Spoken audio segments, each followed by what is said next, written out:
Ashamaa harka fuunee jirra jirtu kabajamtootaaf jaalatamtoota hordoftoota YouTube chaanaalii Abbush Mobile Apptu barnoota haalaan barbaachisaa ta'e saffisa bilbila keessanii dachaadhaan dabaluuf akkasumallee bilbilli keessan stack akka hin goone biizii akka hin taane yeroo isin fayyadamtan biizii akka hin taane saffisa akka isiniif dabaluuf seetingii sirreeffachuu qabdan isinitti agarsiisa. Bilbilli keessan yeroo fayyadamtan saffisaan akka isiniif hojjetu stack akka hin taane biizii akka hin taane seetingii haalaan murteessaa fi hedduu barbaachisaa ta'e isinitti agarsiisa.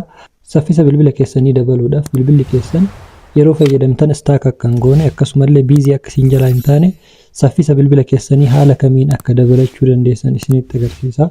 Warroonni yeroo jalqabaatiif gara chaanaala kanaa dhuftan subscribe godhaa isiniin jedha. Akkasumallee viidiyoo kana like gochuudhaan eegalaa. Egaa akkuma jalqaba irratti isiniif kaase saffisa bilbila keessanii dachaadhaan dabaluudhaaf yeroo isin fayyadamtan bilbila keessan biizii akka hin taane stack godhaa akka isin hin rakkifne seetingii sirreeffachuu qabdan isinitti agarsiisa. Hanga xumuraan hordofaa.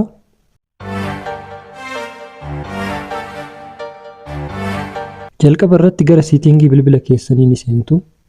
Seetingii bilbila keessanii irra ni seentu. Achi booda akkan ol ooftanii akkan ol butuudhaan gara xumuraa kana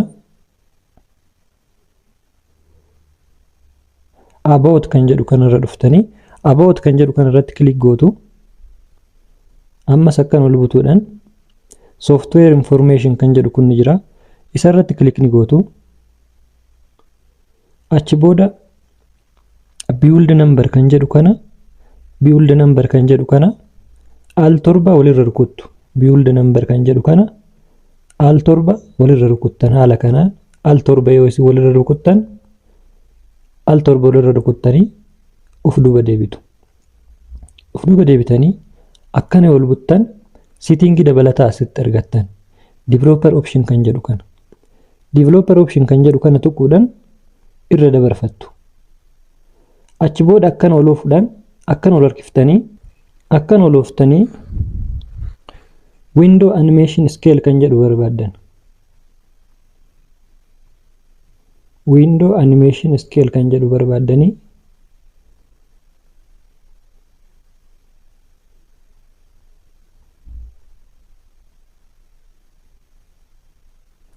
window animation scale kan jedhu kanarratti yeroo tokko tokkoodhaan gara keessaa seentu. Achi booda 1x kanarra window animation scale isaa 1x irra jira. 1x kanarra 5x kan jedhu kanatti jijjiirattu. 5x kan jedhu kanarratti deeffattu. Akkuma argaa jirtan kun 5x kan jedhu kanarratti deebi'ee jira.